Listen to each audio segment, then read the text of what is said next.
Ahora sí. Bien, entonces comenzamos con la grabación. Entonces, muy buenas tardes, estudiantes de grado 11 de la jornada tarde del Colegio Nueva Delhi. El día de hoy vamos a trabajar profundización en química. La idea es que el tiempito que nos queda ya dentro del colegio, porque su merced pues este año ya se gradúa, al menos podamos mirar algunas temáticas que de pronto por la pandemia o por situaciones X o Y no hemos podido trabajar pues al menos dentro del contenido de nivelación curricular. Bien, entonces me voy a permitir aquí aumentar mi presentación y yo voy a ir yendo de la presentación al tablero para que pues vayamos trabajando un poquito con el concepto. Yo sé que ya lo hemos trabajado, pero la idea es volver a hacer digamos, en primera instancia hacer como un recorderis y ya en segunda hacer, digamos, una profundización a partir de unos ejercicios, los cuales yo ya he trabajado aquí con los estudiantes que están viniendo y pues que me gustaría comenzar ya a trabajar con los estudiantes que están desde la casa. Entonces, lo primero que hay que definir es que, digamos, uno de los conceptos que nosotros hemos trabajado durante este año y sobre todo durante las últimas guías es el concepto de reacción química. Entonces, yo les decía que simplemente cuando nosotros pensáramos en una reacción química, nos referíamos siempre a un proceso en donde se ven involucradas unas sustancias que denominamos iniciales, pero que en términos químicos las denominamos reactivos, y que esas sustancias sufren un proceso de transformación en donde se convierten en otras sustancias muy diferentes, que denominamos sustancias finales, a las cuales siempre en química denominamos productos. Y decíamos, digamos, dentro del contexto que trabajamos en una de las sesiones, que una forma de representar ese proceso que ocurre en la realidad, en donde se ven implícitas unas sustancias iniciales denominadas reactivos, que se transforman o sí, que se transforman o se sí, se transforman para producir otras sustancias diferentes que se denominan productos, se hace a través de una representación que yo lo voy a subrayar aquí, que se denomina reacción química, ¿sí? O ecuación química. Entonces, toda ecuación química siempre va a haber implícita una ecuación química. Bien, entonces hacíamos unos ejercicios muy básicos, ¿no? Entonces yo les colocaba unas reacciones y les decía, identifiquen cuáles son los reactivos, identifiquen cuáles eran los productos. Entonces, en una de las sesiones de acompañamiento que tuvimos, yo les decía que por convención, siempre los reactivos iban a estar a la parte izquierda de la ecuación química y siempre los productos iban a estar a la parte derecha de la ecuación, ¿sí? Independientemente en el sentido que ocurriera la reacción química, ¿sí? Y eso ya lo miraremos, no sé si lo alcancemos a mirar más adelante, pero pues siempre va a tener como esta característica. Por ejemplo, en la imagen, en la reacción que vemos aquí, ¿sí? Entonces observamos que aquí hay una ecuación que me está intentando explicar una situación que está ocurriendo, en este caso una reacción química. Entonces vemos que en esta parte del lado izquierdo encontramos los reactivos que son dos, y en esta parte derecha, luego de la flecha que me indica la dirección en donde está ocurriendo la reacción, pues vemos los productos. Nomás esto es como para recordar un poquito lo que ya hemos venido trabajando. Pasemos al próximo. Entonces, dentro de las, digamos, ecuaciones químicas hay una utilidad, entonces se utilizan los símbolos químicos. Yo les decía que se utilizaba en este caso los símbolos químicos que encontrábamos en la tabla periódica, que recordemos que es una manera de expresar. Entonces, si hablábamos de elementos, pues hablábamos en términos de los símbolos químicos directamente, que si hablábamos de compuestos, entonces hablábamos de los símbolos químicos que constituían ese compuesto, y que a partir de esa representación entre la utilización de símbolos químicos y una serie de representaciones gráficas, era lo que veíamos aquí. Esto que usted su merced ve acá, que denominamos una ecuación química. Entonces, esto, digamos, era como lo básico que trabajábamos. Mirábamos, digamos, algunas características de que la ecuación química me permite releer qué es lo que está ocurriendo en esa reacción.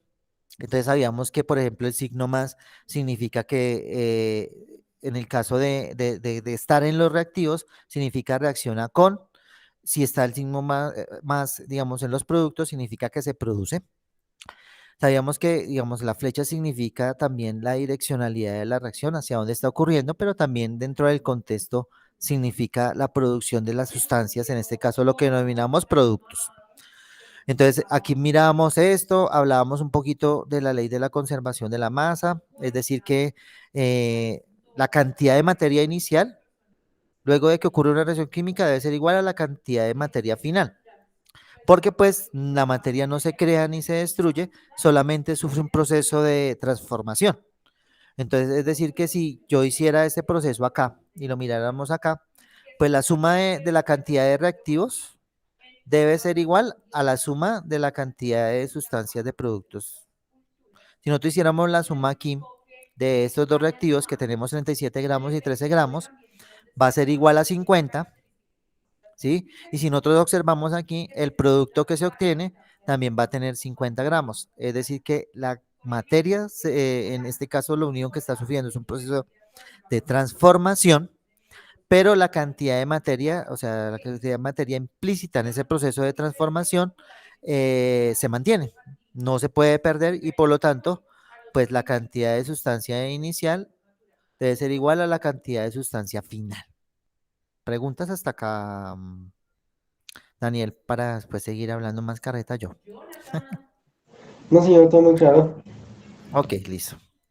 Entonces hablábamos de eso y yo me quiero ir esa la parte de acá, esto. Entonces vamos a mirar los ejercicios que se tienen que ver con cálculos estequiométricos. Y hay, digamos, un método que se denomina el método de mol.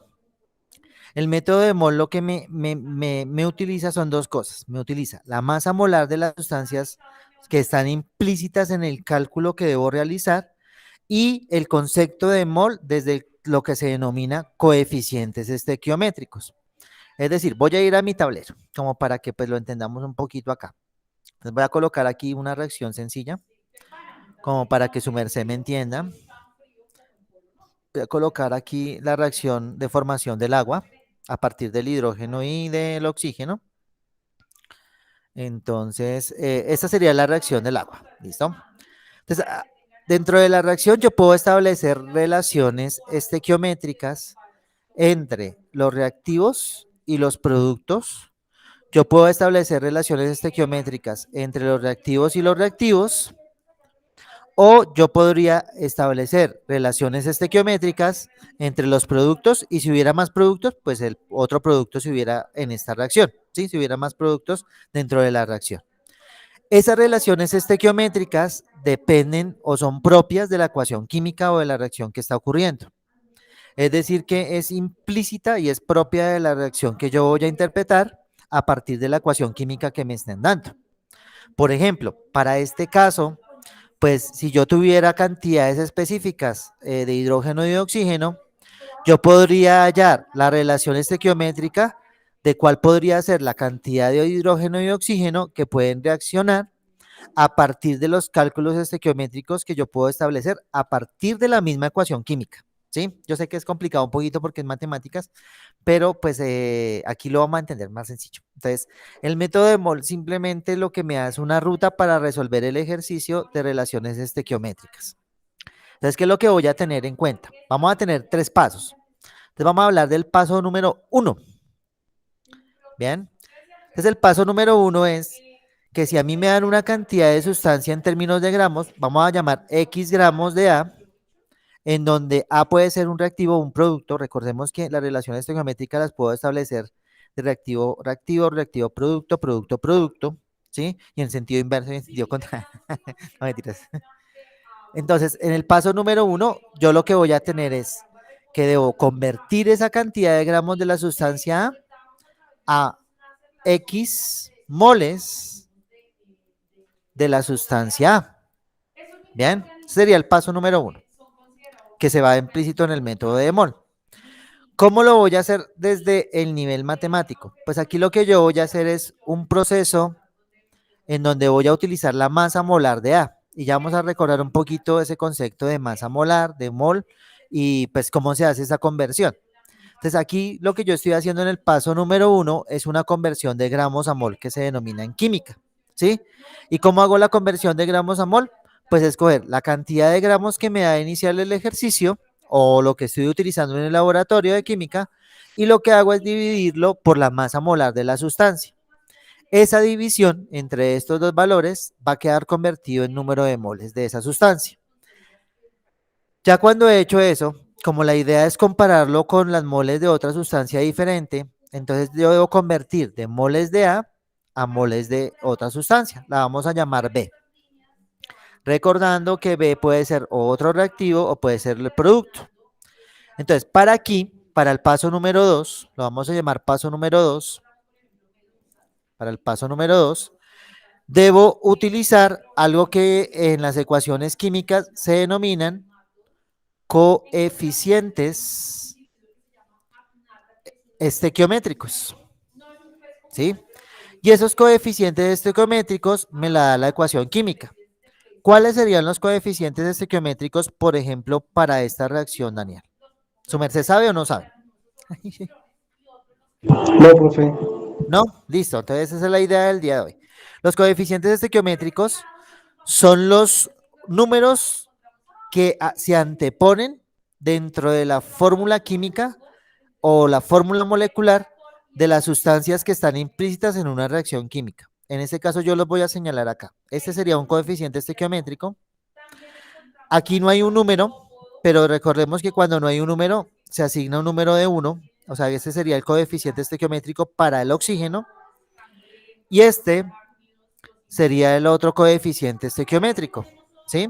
O sea que para esta ecuación química, los coeficientes estequiométricos serían los números que me ayudan a balancear la ecuación química y que están presentes dentro de la ecuación química.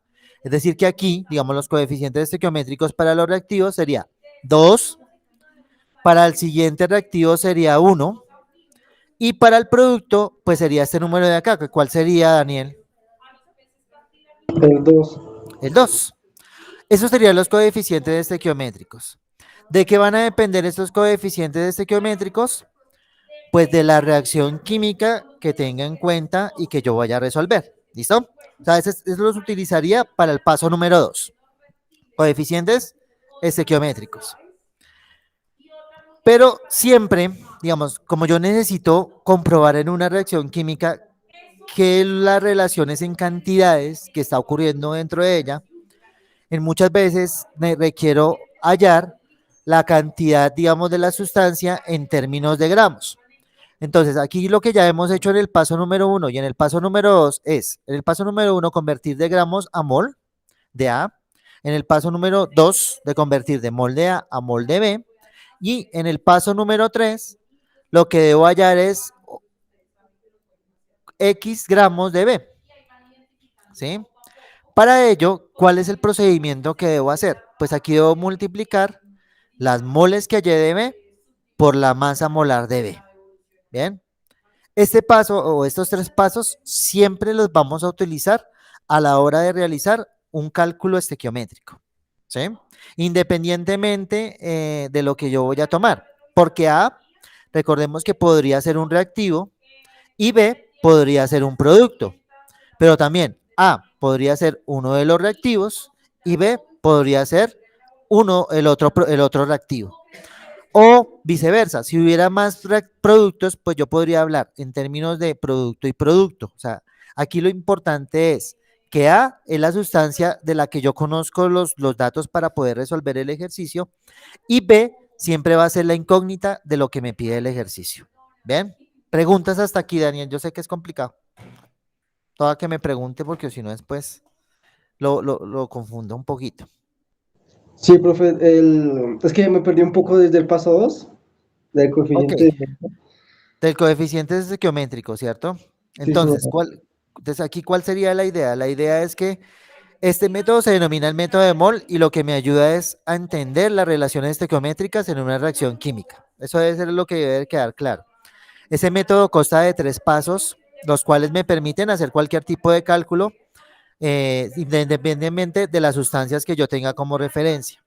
En el caso de la sustancia que yo denomino A, es la sustancia de la cual yo conozco el valor, ¿sí? El ejercicio, o en el laboratorio, pues yo hago el peso de esa sustancia, ¿sí? Yo conozco el valor y por lo tanto yo ya lo único que debo hacer es la conversión de gramos de esa sustancia a moles para poder utilizar la ecuación química en el paso número 2. En el paso número 2, lo que hago es utilizar los coeficientes estequiométricos para hacer la conversión utilizando los coeficientes implícitos de la reacción química, que fueron lo que vimos de este ejemplo, por ejemplo. ¿Sí? Entonces yo puedo convertir de la sustancia inicial a la sustancia que yo quiero llegar a obtener un resultado. Entonces aquí utilizo los coeficientes estequiométricos, ya miramos cómo lo podemos utilizar. Y para el paso número 3, entonces lo que nosotros hacemos es, muchas veces lo que hacemos es medir en gramos, por ejemplo en el laboratorio, por ejemplo. Entonces pues lo que necesitamos es hallar en términos de gramos. Entonces lo que yo puedo hacer es una conversión del número de moles al número de gramos de la sustancia B en el paso 3, multiplicando esa cantidad de moles por la masa molar de B. Estos tres pasos son los que yo utilizo para hacer lo que yo denomino el método. Uy, pucha, se me salió el gallo, ¿no? Para hacer el método de mol. Perdón. Ya, ya, ya, ya. Es que estoy en proceso de crecimiento. Tranquilo, profe. Perdón.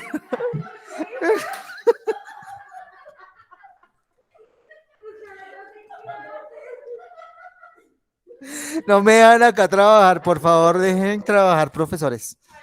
Bien. Entonces se llama el método de mol. ¿Listo? Este es todo el carretazo que está acá. Entonces el método de mol lo que me permite es calcular la cantidad o de producto o de reactivo que requiero en una ecuación química utilizando el número de moles. Ahora, ese método está simplificado aquí. Es el mismo que yo hablaba allá, ¿sí? Con relación al compuesto A, al compuesto B, pero pues yo lo estoy haciendo en términos de las relaciones del método, que fue lo que vimos acá, ¿sí? Es el resumen que yo estoy intentando trabajar acá. Entonces la pregunta es, ¿cómo vamos a utilizar ese método? Sí, vamos a utilizar ese método para poder resolver un ejercicio, ¿sí? Entonces antes de mirar ese método como tal, lo que vamos a trabajar es otro concepto que se denomina el reactivo límite.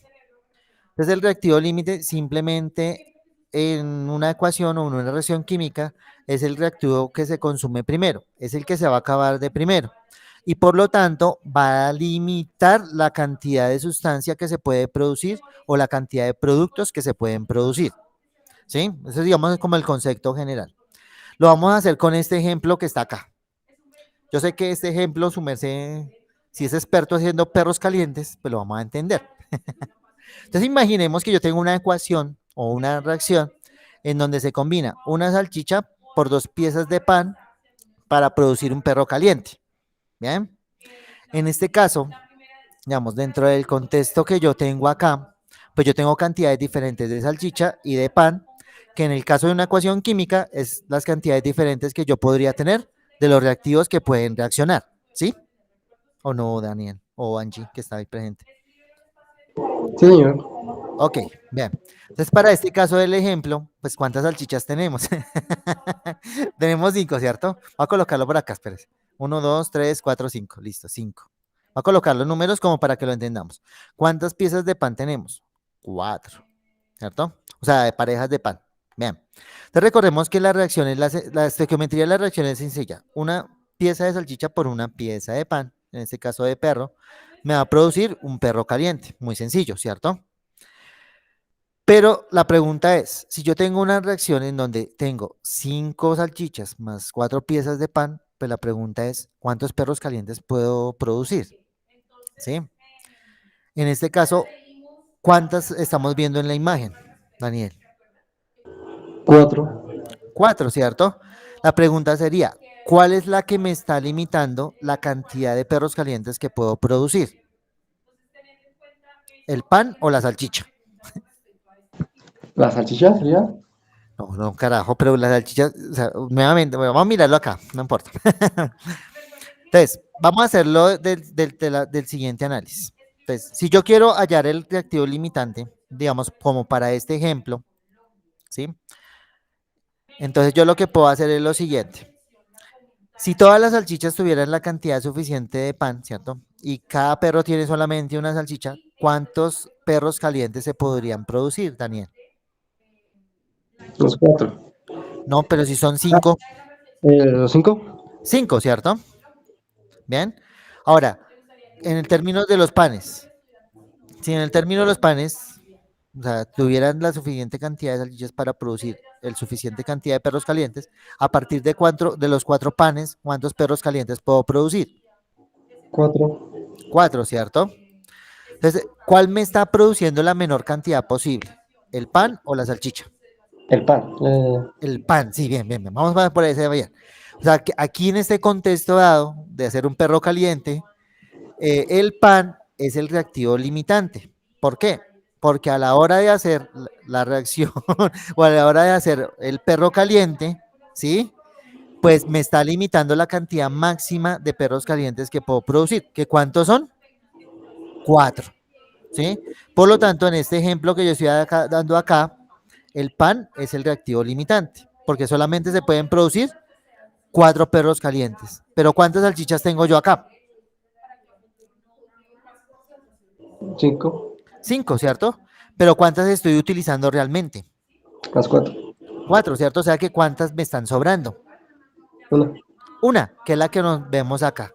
O sea, me va a sobrar una salchicha y por lo tanto el reactivo que está en mayor cantidad y que me sobra se denomina reactivo en exceso. Eso en términos de formar un perro caliente.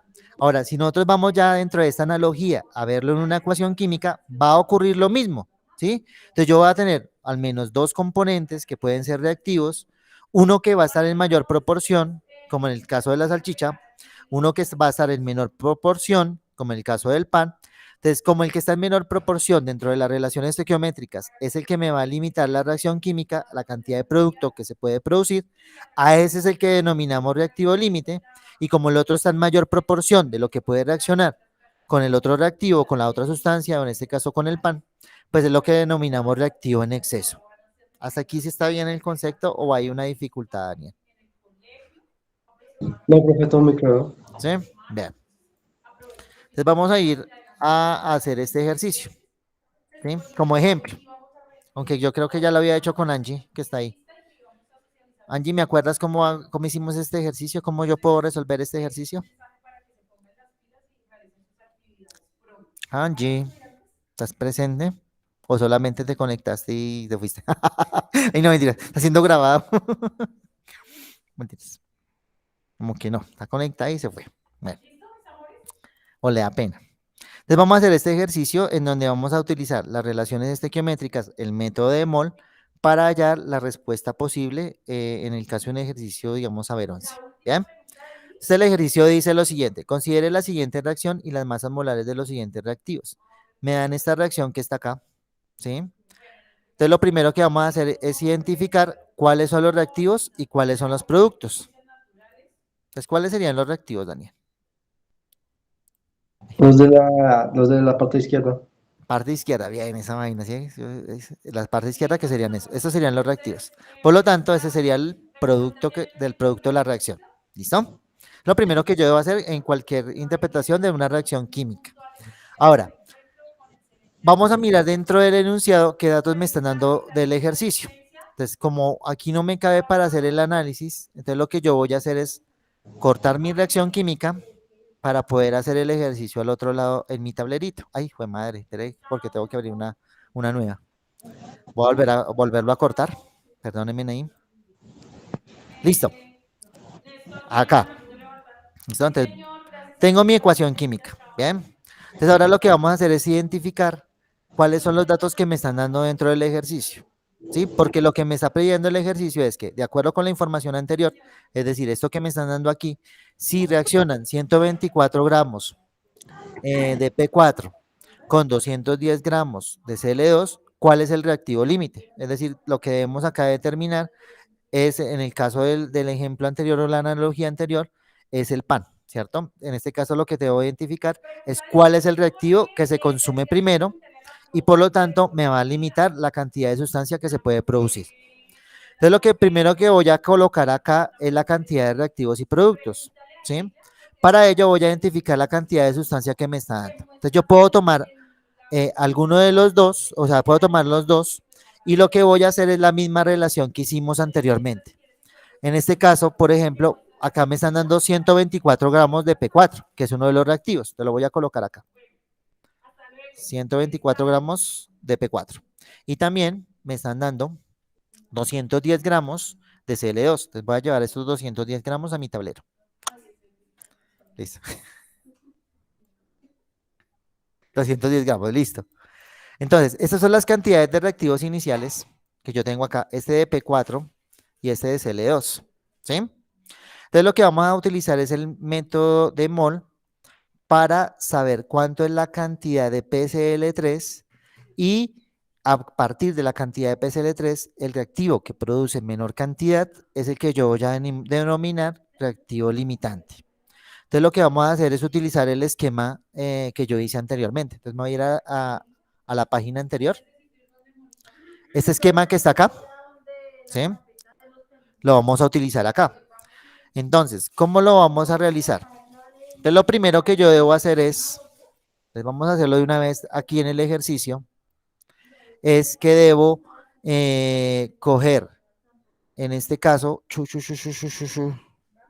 para, para el ejercicio, lo que debo, ya, por favor, lo que debo hacer es, en este caso, coger la masa molar. ¿Se acuerdan que era lo que yo decía aquí? Espera a ver si me puedo volver a mi tablero. En el anterior. Debo coger la masa molar que está acá de la sustancia A y debo coger la cantidad de gramos que me están dando y dividirlo en la masa molar de esa sustancia. Bueno, aquí está este, porque se traspapela, yo no sé por qué. Ah, porque lo coloqué acá, espero lo elimino. Perdónenme. Perdónenme ustedes, aquí elimino esto, porque creo que esto me está bloqueando lo que escribí acá. Listo. Entonces el paso número 1 que yo debo hacer es coger la sustancia, la cantidad de gramos de los reactivos, y en este caso, ¿sí? Y lo debo dividir por la masa molar. La masa molar me la está dando el ejercicio, que en el caso del P4 es 124, que en el caso del Cl2 es 70. ¿Listo? Entonces lo que voy a hacer es irme a mi tablero, nuevamente a la página que estoy trabajando, y lo que voy a plantear aquí en mi ejercicio es que voy a coger esos 124 y los voy a dividir creo que entre 124, ¿sí? Que es lo que me está dando acá. Bien. Y voy a dividir la cantidad que me están dando en gramos de Cl2, que en este caso es 210, y lo voy a dividir entre la masa molar que está acá, que es 70. Entonces lo voy a dividir entre 70. Entonces su merced me va a ayudar con esa división. La vamos a hacer con calculadora si quieres, si tienes calculadora a la mano. Entonces la primera división que yo debo hacer es que voy a dividir 224 sobre 124. ¿Cuánto me da? Uno. 1, ¿cierto? O sea que lo que se me va a producir aquí es una mol. ¿Una mol de quién? De este primer reactivo, del que yo denomino P4. ¿Listo? Y vamos a dividir 210 en 70. Voy a quitar el 0 y el 0, ¿cierto? Se simplifica. 21 dividido en 7, ¿cuánto me da? 21 dividido 7. Hmm, 3. listo, 3. Entonces tendría 3 moles. Entonces, inicialmente estoy aplicando, digamos, esto que estoy haciendo acá, este primer paso, ¿sí? Lo convertí de gramos a moles dividiendo en la masa molar. Para el paso número 2, que es el que me interesa para saber cuál es el reactivo limitante, ¿sí? Porque requiero hallarlo en términos de reactivos productos, entonces lo que voy a tener en cuenta es el coeficiente estequiométrico. Entonces, ¿cuál es el coeficiente estequiométrico aquí? Perdónenme. Es los números que están implícitos acá atrásito. Entonces voy a borrar esto de acá. Son los números que pueden estar acá, acá atrás, ¿cierto? O que no pueden existir. Aquí no hay número, pero asumo que ¿cuánto hay, Daniel? Hay uno. 1, ¿cierto? Entonces voy a tener en cuenta los coeficientes geométricos para hacer la conversión. Entonces voy a seguir con mi juego. Entonces voy a seguir acá y voy a hacer acá. ¿Qué voy a relacionar? Voy a relacionar el P4 con el producto. Entonces, el coeficiente estequiométrico lo que me dice es que por cada mol de P4, ¿cuántas de PCl3 se producen? ¿Qué número tengo yo acá, Daniel? P4. 4. O sea que se van a producir 4. Y si tengo una, pues acá tengo una, pues se van a producir ¿cuántas moles? 4 moles. ¿Sí? No hay necesidad de hacer una conversión tan drástica. ¿Bien? Ahora, aquí vamos a tener en cuenta la siguiente, la del Cl2. Por 6 moles de Cl2, ¿cierto? Es este el 6. ¿Cuántas se producen de PCl3? 4, ¿cierto? Pero realmente, ¿cuántas tengo yo acá? 3. 3, ¿cierto? O sea que tengo en la mitad, ¿cierto? O sea que si tengo 3, que es la mitad, ¿cuántas se me producirían? Entonces, ¿cuánto sería la mitad de 4? El 2. 2, ¿listo? O sea, aquí se me producirían 2 moles. Esto ya sería el producto, ¿cierto, Daniel? Entonces, ¿se acuerda lo que nosotros hacíamos en el ejemplo de los perros calientes? ¿Cuál era el que escogíamos como reactivo límite? Pues el que producía la menor cantidad de producto. En este ejercicio, ¿cuál es el que me produce menor cantidad? Si yo voy acá atrás, ¿cuál es el reactivo que me produce menor cantidad? El CL2. Dos. ¿Y qué es lo que me quiere decir eso? Cuando yo identifico esto como reactivo limitante, es el que me está produciendo menor cantidad, es que toda esta cantidad que está acá, los 210 gramos, se van a consumir primero, ¿sí? Mientras que aquí hay un exceso ¿de quién? Del P4, ¿cierto? O sea, si uno es reactivo límite, el otro va a ser un reactivo en exceso. Eso lo veíamos acá en el ejemplo. Voy acá a trazar a mi ejemplo, como para que recordemos un poquito, ¿sí? Entonces, si uno se consume primero, que era este de acá, ¿sí? Ese es el reactivo límite. Por lo tanto, el otro que no se consume primero es el reactivo en exceso. Lo mismo va a ocurrir acá en el ejemplo que estamos trabajando. Reactivos productos. Entonces, si yo voy nuevamente aquí a mi ecuación, a este de acá, pues si ese es el reactivo límite, el otro es el reactivo en exceso. Pero la pregunta que es lo que me está haciendo como tarea de evaluación, me está preguntando qué, el reactivo límite, ¿cierto? Eso es lo que me está haciendo como pregunta. O sea que, ¿cuál sería, digamos, las respuestas que yo ya descartaría porque ya no son el reactivo límite, Daniel? ¿Sí me puede volver a repetir? Es que no. Ok, no, no importa. Entonces, aquí lo que me están preguntando es, ¿cuál es el reactivo límite? ¿Cierto? Entonces vamos a ir acá al análisis que hicimos. ¿Cuál era el reactivo límite? De acuerdo, El, el cl el dos. CL2. Listo, bien. Ahora vamos a las opciones de preguntas. ¿Y cuáles no tienen el CL2? Por lo tanto, yo ya las descarto. Entonces sería o sea, la B y la D descartadas. Descartada, ¿cierto? O sea que debo hallar cuál es la que me explica mejor a partir de los datos y a partir de los cálculos, pues que el CL2 sea reactivo límite, ¿cierto? Entonces vamos a mirar. En el A dice el CL2 porque reaccionan en su totalidad los 210 gramos de CL2, que son los que están presentes, y queda la mitad de P4 sin reaccionar. ¿Sí? Y la otra opción lo que me dice es el Cl2, porque según la relación estequiométrica, siempre se necesitan 6 moles de Cl2 sin importar la cantidad de P4, en donde hay, digamos, una mejor relación con los datos que me están dando, en la A o en la B. Profe, yo pensaría que en la A. En la A, porque los datos aquí me lo están dando, me están diciendo que son 210 gramos de Cl2 y que estos 210 gramos de Cl2 son los que participan en la reacción y como el Cl2 es el reactivo limitante, recordemos que el reactivo límite es el que se consume primero, ¿sí? Y por lo tanto, como es el que se consume primero, es el que va a reaccionar en su totalidad. Por lo tanto, la respuesta correcta aquí para este caso sería la A, ¿sí? ¿O no? Sí, señor. Listo, yo sé que es complicado, y sobre todo desde la distancia es aún peor. Entonces, ¿cuál es la idea? La idea es que ahora en adelante vamos a ir trabajando cositas así de química. Pues ya nos queda poco, ¿no? Nos queda un mesecito y pico.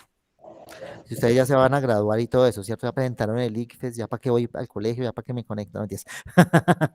Entonces, la idea es ir trabajando cositas así. Entonces, lo más seguro es que yo vuelva a retroalimentar, intentemos hacer más ejercicios. La próxima sesión de profundización, vamos ahora a trabajar ejercicios, ¿listo? Entonces, yo vuelvo a hacer otro ejemplo y luego yo a su merced le voy a colocar ejercicios para que los trabaje y para que los pueda enviar si los intenta hacer, ¿listo? Ah, listo, profe. Bien. Les voy a dejar hasta aquí y antes de que se me vaya, ya voy a dejar de compartir la pantalla y antes de que se me vaya, voy a compartir en el chat. Le borro mi tablero, que es que me queda todo eso acá. Antes de que se me vaya, le voy a compartir en el chat el formulario de asistencia. Pero, ay, no, este no es. Pero lo busco ya porque se me perdió el berraco formulario de asistencia. Eso yo lo tengo acá. El formulario de asistencia. Listo. Entonces en el chat de la llamada me confirma Daniel si su merced ya ve el formulario de asistencia. Es un enlace para un doc de Google, un Forms, un formulario, ¿sí? Señor. Listo, Daniel. Entonces, muchísimas gracias por su asistencia. Yo sé que es complicado entender eso desde la distancia, pero la idea es que lo intentemos trabajar, ¿sí? Van a haber dos momentos, un momento en donde trabajamos la sesión de manera virtual y un momento en donde trabajamos la profundización, que es lo mismo que se ha venido trabajando. Angie me corregirá que va a ser lo mismo que yo estaré trabajando de manera presencial con los chicos dentro de la profundización en química. Bueno. Listo, profe. Bueno, entonces a su merced le agradezco la asistencia del día de hoy.